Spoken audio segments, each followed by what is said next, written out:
وأصحابه أجمعين সম্মানিত মুসলিয়ান ইকরাম, আমরা সূরা বাকারার 195তম আয়াত পর্যন্ত তর্জমা শুনেছি। আজকে সূরা বাকারার 196তম আয়াতের তর্জমা সংক্ষিপ্ত তাফসীর পেশ করা হবে ইনশাআল্লাহ।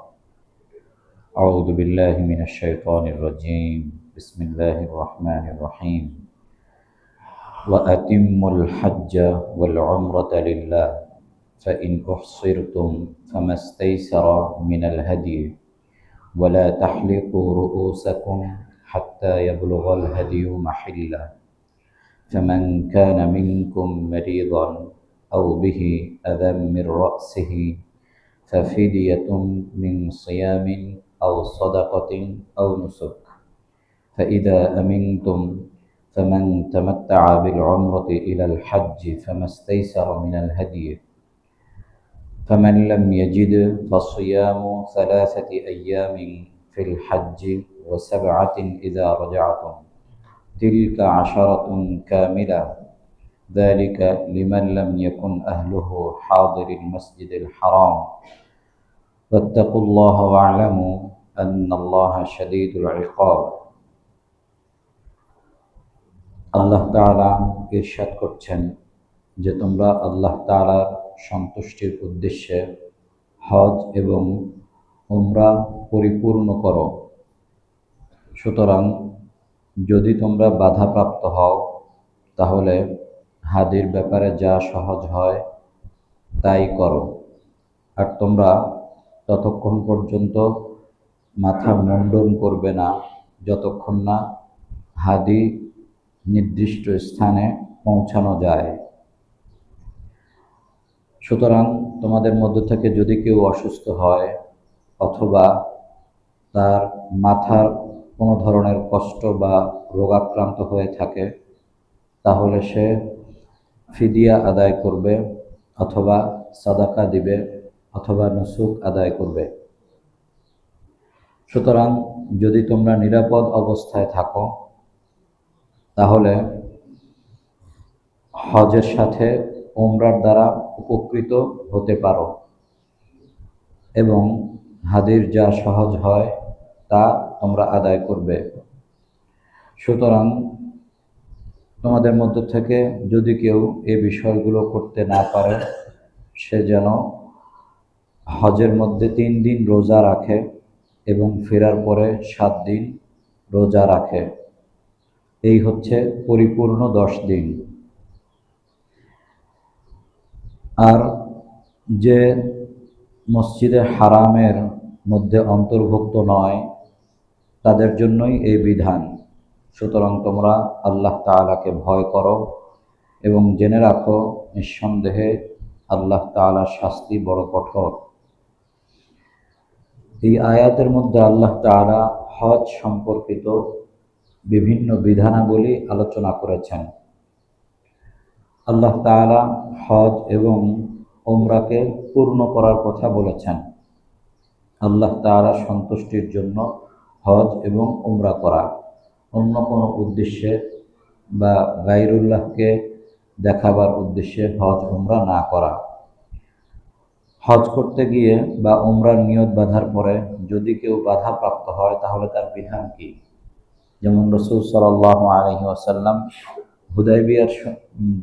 হুদায়বিয়া নামক জায়গায় বাধাপ্রাপ্ত হয়েছিলেন। তখন তিনি কি করেছিলেন এবং সাহাবায়ে কেরাম কি করেছিলেন সে বিষয়গুলো এখানে ইশারা করা হয়েছে। সুতরাং যদি তোমরা বাধাপ্রাপ্ত হও ফামাস্তাইসারা মিনাল হাদিয়া, তাহলে হাদির ক্ষেত্রে যা সহজ হয় তাই করো। হাদি বলা হয়ে থাকে যে পশুকে তৎকালীন সময় পশুকে নিয়ে যাওয়া হতো। হজের সময় তারা তো কেউ পদব্রজে ভ্রমণ করত, কেউ বিভিন্ন বাহনে ভ্রমণ করত। তো তারা যেই তাকে হজের ক্ষেত্রে দমে শকর বা হজের কোরবানি আমরা বলি, সেই পশুটা তারা নিয়ে যেত তাদের সাথে করে। পরবর্তীতে অবশ্য এটা থাকেনি, পরবর্তীতে যারা হজে গিয়েছে সেখান থেকে তারা ক্রয় করে এরপরে এটা আদায় করেছে। যেটাকে আমরা বলি দমে শকর, অর্থাৎ হজের কোরবানি, যেটা হজের সময় আমরা করে থাকি। এই হাদি মূলত প্রয়োজন হয়ে থাকে তাদের ক্ষেত্রে যারা মক্কার অন্তর্ভুক্ত নয়, যারা বাহির থেকে হজের জন্য আসছে, যারা হজ্জে তামাত্তুর বা হজ্জে কিরানের নিয়ত করেছে। হজ্জে কিরান বলা হয়ে থাকে একই সাথে একই নিয়তে একই ইহরামে হজ এবং ওমরা আদায় করা। আর হজ্জে তামাত্তুর বলা হয়ে থাকে প্রথমে একই নিয়ত করবে, কিন্তু প্রথমে সে ওমরা করে সে হালাল হয়ে যাবে, 8 তারিখ থেকে আবার নতুন করে হজের নিয়ত করবে, কিন্তু সে বিদেশ থেকে মক্কায় গিয়েছে, সে মক্কার অন্তর্ভুক্ত ব্যক্তি নন, মক্কার অধিবাসী নন। তো এই দুই নিয়ত যারা করবে, কেরান এবং তামাত্তু হজকারী, তাদের জন্য হচ্ছে হাদি। আর যারা শুধুমাত্র হজ্জে ইফরাদ করবে তাদের জন্য হাদি নয়, সে মক্কার বাহির থেকে আসলেও অথবা যারা মক্কার মধ্যে অবস্থান করে তাদের জন্য কিরান বা তামাত্তুয়ের সুযোগ নেই, তাদের জন্য শুধুমাত্র ইফরাদের সুযোগ রয়েছে। আর যারা ইফরাদ হজকারী তাদের জন্য দমে শকর বা হজের কোরবানি নেই, কারণ তারা শুধুমাত্র হজই করছে, তারা এর সাথে ওমরা করার সুযোগ পাচ্ছে না। এই জন্য তাদের শুকরিয়ার তেমন কোনো বিষয় এখানে আল্লাহ তাআলা রাখেন নাই। তো এইটাকে বলা হয়ে থাকে হাদি, যেটা আমরা মক্কায় গিয়ে হজের সময় আমরা কোরবানি করে থাকি। এইটার কথা বলা হচ্ছে যে তা তোমাদের ক্ষেত্রে যেটা সহজ হয় সেটাই করো। তো এই ক্ষেত্রে যারা ফকিহ মুফতি তাদের মধ্যে দুটি মত রয়েছে। একটি হচ্ছে ইমাম আবু হানিফা রহমতুল্লাহ আলাইহির মতে এই হাদিটি মক্কা হেরেমের এলাকার মধ্যে জবেহ করতে হবে, এর রক্ত ওই হেরেমের এলাকার মধ্যে ঝরাতে হবে। আর অন্যদের বক্তব্য হচ্ছে যে না, এটা যেখানে সহজ হয় সেখানেই করা যাবে। তাদের বক্তব্য হচ্ছে যে রাসূল সাল্লাল্লাহু আলাইহি ওয়াসাল্লাম হুদাইবিয়ার সন্ধির সময় সেখানেই এইটাকে জবেহ করেছিলেন এবং তারা সেখানেই মাথা মুন্ডন করেছিলেন। এই কারণে যদি বাধাপ্রাপ্ত হয়, যেতে না পারে বা অন্য কোনো সমস্যার কারণে সে যেতে না পারে, তাহলে যেখানে জবেহ করতে পারে সেখানেই জবেহ করে দিবে। আবু হানিফা রহমতুল্লাহ আলাইহির বক্তব্য হচ্ছেন যে না, সেখানে জবেহ করবে না, কারণ তাকে তো এটা কাজা করতে হবে, যেমন রাসূল সাল্লাল্লাহু আলাইহি ওয়াসাল্লাম পরবর্তী বছর কাজা করেছিলেন। যেহেতু তাকে এই উমরার কাজা করতে হবে, সে পরবর্তীতে কাজা আদায় করবে। তো যখন কাজা আদায় করবে তখন তিনি সে মক্কার হেরেমের মধ্যে প্রবেশ করবে, সেখানে তিনি এই দমে শকর বা তার যে পূর্বের যে কাজা সেটা সে আদায় করবে। কারণ এরপরেই এ কথাটি আসছে, ওয়ালা তাহলিকু রুউসাকুম হাত্তা ইয়াবলুগাল হাদিয়ু মাহিল্লা, তোমরা তোমাদের মাথা মুন্ডন করবে না যতক্ষণ না হাদি নির্দিষ্ট জায়গায় পৌঁছে। তাহলে হাদি নির্দিষ্ট জায়গার অর্থ হচ্ছে হরমের এলাকা, হেরেমের এলাকার মধ্যেই এই হাদিকে জবেহ করতে হয়।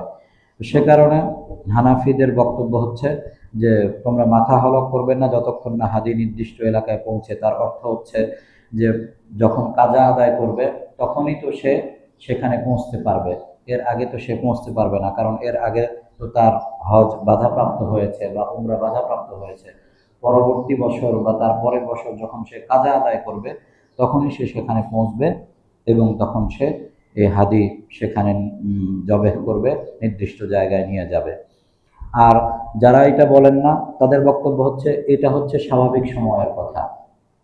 যারা বলছেন যে হাদি বরং যেখানে ইচ্ছা, যেখানে তার সহজ হয় সেখানেই জবেহ করবে, ওখানে নেওয়ার প্রয়োজন নেই, সেই সকল ইমামদের বক্তব্য হচ্ছে এই ব্যাপারটি যে আল্লাহ তাআলা যে বলছেন তোমরা হাদি নির্দিষ্ট জায়গায় নেওয়ার পরেই সেখানে জবেহ করবে, এর আগে মাথা হলক করবে না, এই বাক্যের বিষয়টি হচ্ছে স্বাভাবিক অবস্থার সাথে, এটা বাধাপ্রাপ্ত হওয়া বা অস্বাভাবিক অবস্থার সাথে নয়। ওই সকল ইমামদের বক্তব্য হচ্ছে এটা স্বাভাবিক অবস্থার সাথে এই বিষয়টি আল্লাহ তাআলা উল্লেখ করেছেন। অর্থাৎ স্বাভাবিক অবস্থায় যখন তারা যাবে তখন তো তারা সেখানেই থাকবে এবং সেই জায়গায় দমে শকর আদায় করবে বা সেখানে তারা তাদের যে কুরবানি, হজের কুরবানি সেটা সে আদায় করবে। এখানে কোনো বাধাপ্রাপ্ত হওয়ার বিষয়টি আল্লাহ তাআলা উল্লেখ করেননি। এই হচ্ছে মানে আয়াতের ব্যাখ্যা বিশ্লেষণ করতে গিয়ে তাদের মধ্যে, ইমামদের মধ্যে মতানৈক্য সৃষ্টি হয়েছে। فمن كان منكم مريضا أو به أذى من رأسه ففدية من صيام أو صدقة أو نسك। সুতরাং তোমাদের মধ্যে থেকে যদি কেউ অসুস্থ হয়ে পড়ে বা কোনো মাথা সংক্রান্ত রোগে তাকে পেয়ে বসে, যে কোনো ধরনের রোগে তাকে পেয়ে বসে এবং সে কোনো ধরনের হজের ক্ষেত্রে সমস্যায় পড়ে যায়, তখন সে কি করবে? ফাফিদিয়াতুম মিন সিয়ামিন আও সাদাকাতিন আও নুসুক। অসুস্থতার কারণে করতে পারলো না, এমন কোনো পরিস্থিতির কারণে সে আদায় করতে পারলো না, সে বাধাপ্রাপ্ত হয়নি কিন্তু সে রোগাক্রান্ত হয়েছে বা অসুস্থ হয়েছে, এমনটা যদি হয়ে থাকে তাহলে কি করবে? তাহলে সে একটি ফিদিয়া আদায় করবে। ফিদিয়া হচ্ছে 6 জন ব্যক্তিকে 2 বেলা মধ্যম আকারের খাদ্য দান করা। 6 জন মিসকিনকে 2 বেলা মধ্যম আকারের খাদ্য দান করা, অথবা একটি ফিতরা পরিমাণ 6 জনকে 6টি ফিতরা আদায় করে দিলেও ফিদিয়া আদায় হবে, অথবা সে 3 দিন রোজা রাখবে, অথবা সে একটি দুম্বা বা একটি ছাগল বা একটি ভেড়া কোরবানি করে দিবে। যে ব্যক্তি কোনো অসুস্থতার কারণে বা কোনো রোগাক্রান্ত হওয়ার কারণে সে এই কাজটি করতে পারলো না, তাহলে তার দায়িত্ব হচ্ছে সে তখন এটা করবে এবং পরবর্তীতে সেটা সে আদায় করবে। ফাইদা আমিনতুম, সুতরাং যখন তোমরা নিরাপদ থাকো, ফামান তামাত্তাআ বিল উমরাতি ইলাল হাজ্জি, আর তখন যে হজের সাথে উমরার উপকার গ্রহণ করবে, উমরার দ্বারা লাভবান হবে, ফামাস্তাইসারা মিনাল হাদি, সে যেন তার সহজ অনুযায়ী হাদি গ্রহণ করে।